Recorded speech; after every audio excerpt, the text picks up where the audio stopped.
কে আপনি? পরিচয় কি? পরিচয় কি মানে? আমার বাসায় আমি পরিচয় দিয়ে ঢুকবো? আপনার বাসা মানে?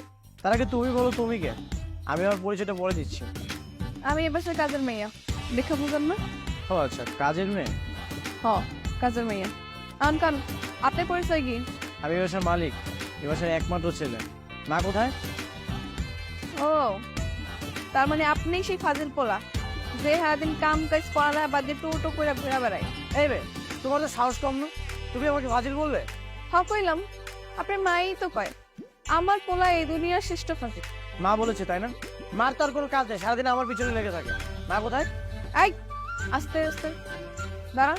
আবার কি সমস্যা? জুতা নিয়ে ভিতরে ঢুকুন যাব না, বাইরে রেখে তারপরে আসেন। জুতা খুলবো মানে? সারা জীবন আমি জুতা পরেই বাসার ভিতরে ঢুকেছি। দাঁড়ান, সারা জীবন যা করছেন এখন থেকে জুতা বক্সে রেখে তারপর ভিতরে প্রবেশ করতে হবে, বুঝছেন? তুমি কি ভুলে যাচ্ছ?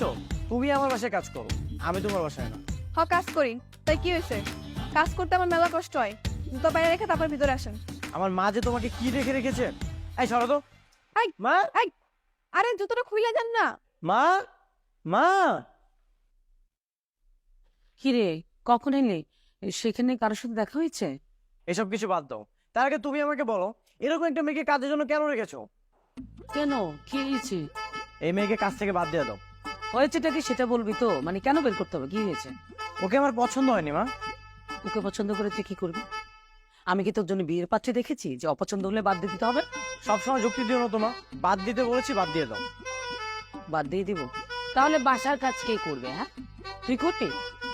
এক গ্লাস পানিও তো ঢেলে খাস না। খালাম্মা বলেন, আমি আর বেশি কিছুই কই নাই। হ্যাঁ, শুধু কইছি জুতাটা বাইরে রেখা ভিতরে আইতে। এরকম যে ঘরটা আমি পরিষ্কার করলাম, ঘরটা আবার নোংরা হয়ে যাবে না কোন তো? হ্যাঁ, ঠিকই তো বলেছে। তুই হাটে বাজারে আগানে বাগানে হেঁটে পায়ের জুতো করে ময়লা নিয়ে বাসা আসার দরকার আছে? ঠিক আছে, আমার ভুল হয়ে গেছে। ঠিক আছে ঠিক আছে, মাফ করে দিলাম। এরপর থেকে এরকম আর করবেন না। সবকিছুর একটা নিয়ম আছে, মাইনা চলতে হবে। মাফ করে দিলাম মানে? এই, তোমার কাছে কি মাফ চেয়েছি? মাফ তো চেয়েছি আমার মায়ের কাছে। অন্যায় তো করছেন আমার সামনে, আর ঘর দোর তো আমিই পরিষ্কার করি, তাই না? তো মাফ করলে কেটা করবো? আমিই তো বউ। আহা নেই, ঝগড়া করিস কেন?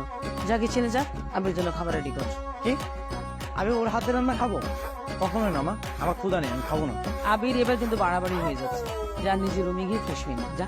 শোনো, তোমাকে বলছি, নেক্সট টাইম আমার চোখের সামনে যেন তোমাকে না দেখি। আমার কাজ সারা বাড়িতেই থাকে, যখন তখন যাওয়া লাগবে আমার কাজের লেগা। যেতে হলে আমার পারমিশন নিয়ে যাবে।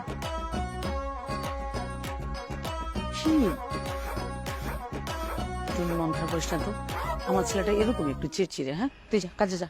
আচ্ছা, সমস্যা নেই।